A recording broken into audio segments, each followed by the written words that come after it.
If your hair isn't growing, or it feels like it grows, then sheds, then repeats the same cycle, there's usually a deeper reason. And it's not just what you're putting on your hair, it's what's happening at the level of the scalp and the follicle.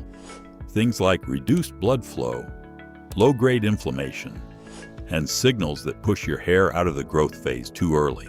And this is actually what a lot of people miss, because there are natural ingredients that have been studied, not just for how they make your hair feel, but for how they influence these exact pathways. And when you combine the right ones together, you're not just supporting your hair, you're supporting the environment that allows it to grow.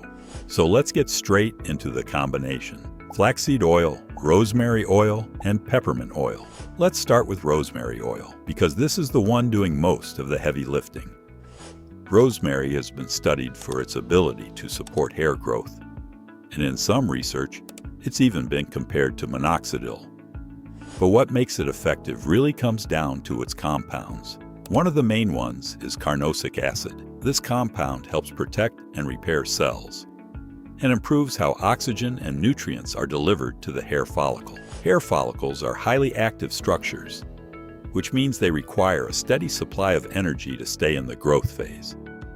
When that energy supply improves, the follicle can stay active longer, and that's what leads to stronger, more consistent growth. Rosemary also contains rosmarinic acid. This is strongly anti-inflammatory, and that matters because even low levels of inflammation around the follicle can disrupt the growth cycle and push hair into shedding earlier than it should. Over time, that repeated early shedding is what leads to thinning. And then there's 1,8-cineol. This compound helps increase circulation and improves how well rosemary penetrates into the scalp. So it's not just sitting on the surface, it's actually influencing the follicle environment more directly. So rosemary isn't just stimulating hair, it's helping restore the conditions needed for it to grow properly. Now, peppermint oil works a little differently.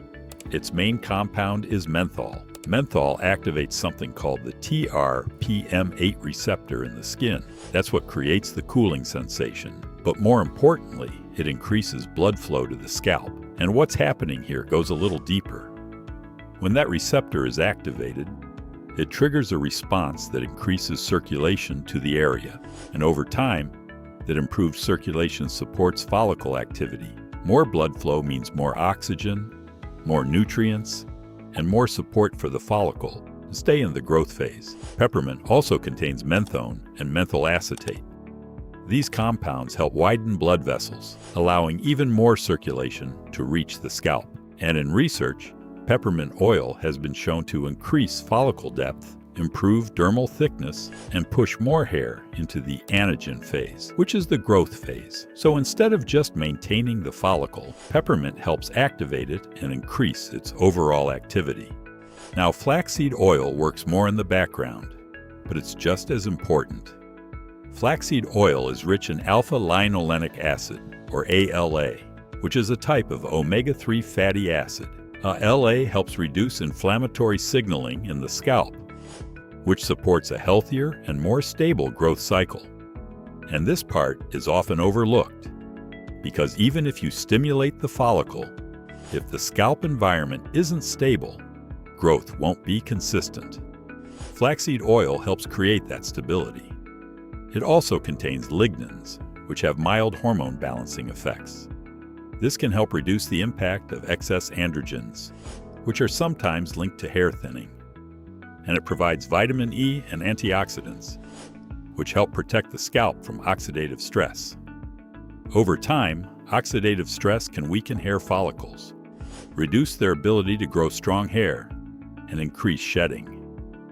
So flaxseed oil creates a low-inflammation, nutrient-supported environment where hair can grow more consistently.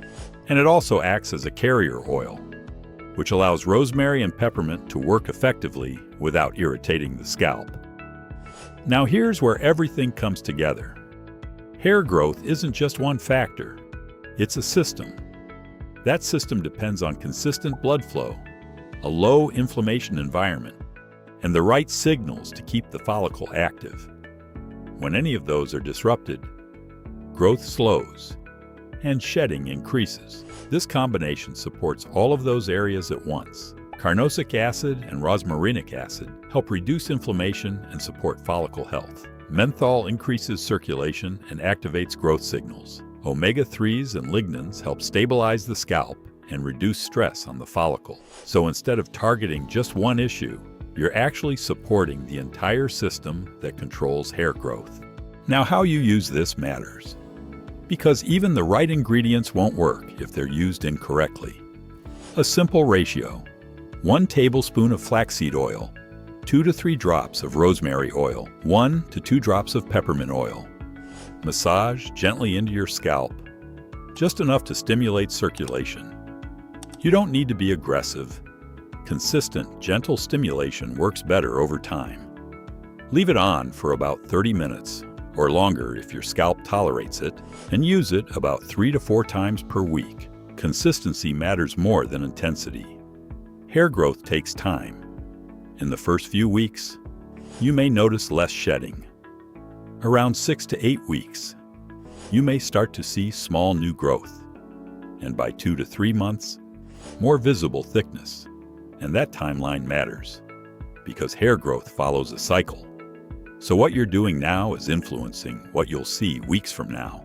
If your hair loss is related to something like alopecia areata, this can still support your scalp, but it may need to be combined with other treatments, because in those cases, the issue isn't just the follicle environment, it's also the immune response. If this works, why doesn't everyone get results? Usually it comes down to a few things: using too much peppermint, which can cause irritation, being inconsistent, expecting results too quickly, or not addressing internal factors like stress or hormones. And this part is important. Hair growth is external, but it's also internal. So the more you support both, the better your results tend to be. So if your hair has been stuck or not growing the way it used to, it's not always about doing more. It's about supporting the right systems consistently. And when those systems are supported, your hair responds. And this combination works with your scalp, not against it. If you found this helpful, you can subscribe for more natural ways to support your body, your mind, and your overall well-being.